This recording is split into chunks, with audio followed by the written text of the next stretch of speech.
নমস্কাৰ। তো সকলোকে মোৰ এটা নতুন ভিডিঅ'লৈ স্বাগতম। তো আজি জানো আহক 2007 চনৰ 10 টকীয়া ক্ৰছ কইন্সৰ বিষয়ে।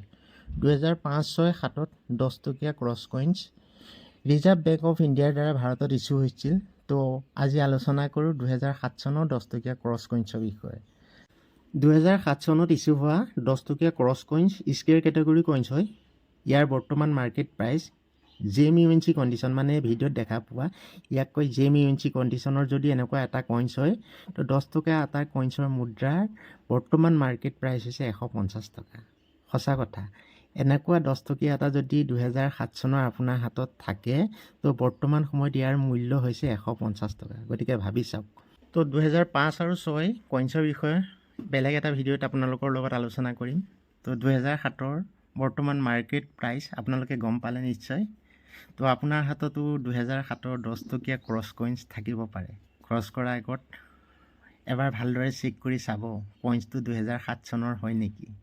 যদি 2007 চনৰ 10 টকীয়া ক্ৰছ কইন্স পায় তাই ৰখাই থ'ব, ভৱিষ্যতে ইয়াৰ মূল্য আৰু বেছি হ'ব। ভিডিঅ'টো বেছি দীঘল নকৰোঁ। ভিডিঅ'টো যদি ভাল লাগিছে লাইক, কমেণ্ট, শ্বেয়াৰ কৰিব। নতুন কোনোবাই যদি চাই আছে তো চেনেলটো মোৰ ছাবস্ক্ৰাইব কৰি ল'ব। তো আগলৈও কইন্সৰ বিষয়ৰ ওপৰতে মই ভিডিঅ' বনাম। তো সকলো ভিডিঅ' আপোনালোকৰ তাত আহি থাকিব। তো কাৰোবাৰ যদি কিবা মোক সুধিবলগীয়া আছে নিশ্চয় কমেণ্ট কৰি জনাব, মই আপোনালোকৰ উত্তৰ দিবলৈ চেষ্টা কৰিম। তো আজিলৈ আহোঁ, নতুন এটা ভিডিঅ'ত আপোনালোকক আকৌ লগ পাম। ধন্যবাদ।